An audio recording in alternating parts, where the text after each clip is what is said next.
দশ শিক্ষার্থী বন্ধু অনেকগুলো সংখ্যার মুখে মুখে লসাগু ও গসাগু নির্ণয়ের এক ম্যাজিক্যাল টেকনিক নিয়ে আসলাম।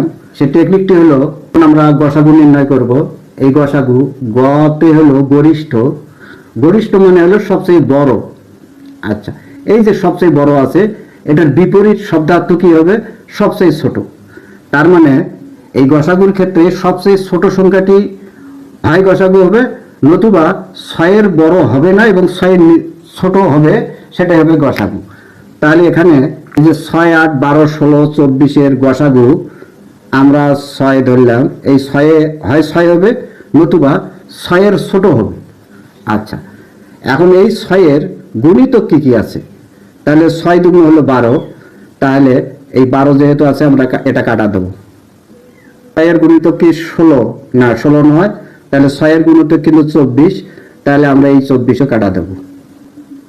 এখন দেখেন এই 8-এর গুণিতক কি? 8-এর গুণিতক হলো 8 দুগুণ হলো 16।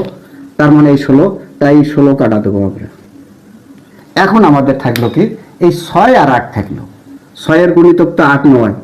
আর না হলে আমরা কি করব? ভাগ হবে এই 2, 3, 4, 5, 6 এইভাবে ভাগ হবে। এই ছোট সংখ্যাটাকে ভাগ হবে। আমরা যদি এখন 2 দিয়ে ভাগ দেই, 2 দিয়ে ভাগ দিলে হয় হলো 3। 3-এর গুণিতক তো 8 নয়। তখন আমরা কি করব? 3 দিয়ে ভাগ দেব। 3 দিয়ে ভাগ দিলে আমরা পাই কত? 3 দুগুণ হলো 6। তার মানে আমরা 2 পাই। তাহলে এখন 2-এর গুণিতক কি 8?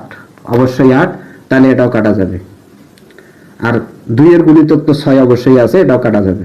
তার মানে এই 6, 8, 12, 16, 24-এর গসাগুটাই হলো 2। আবার এখানে দেখেন এই 10, 12, 20, 24, 30-এর গসাগু। এখানে সবচেয়ে ছোট সংখ্যাটি কোনটি? এই হলো 10। তাহলে এই 10-এর গুণিতক কি কি আছে? 10-এর গুণিতক আছে হলো 20। তার মানে বড়গুলো আমরা কাটা দেবো। আবার 10-এর গুণিতক আছে হলো 30, এটাও আমরা কাটা দেবো।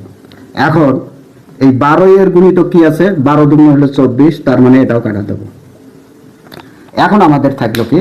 এই 10 আর হলো 12 থাকলো। 10-কে আমরা 2 দিয়ে ভাগ দেবো। 2 দিয়ে ভাগ দিলে হয় কত? 5 হয়। 5-এর গুণিতক কি 12? না, এটা হচ্ছে না।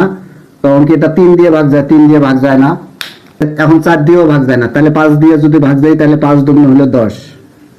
তার মানে এই 2-এর গুণিতক হচ্ছে 12। তার মানে এটা কাটা। 2-এর গুণিতক তো অবশ্যই আছে। তাহলে এই 10, 12, 20, 24, 30-এর গসাগুটাই হলো 2। আশা করি আপনারা বুঝতে পারছেন। বন্ধুরা, এখন আমরা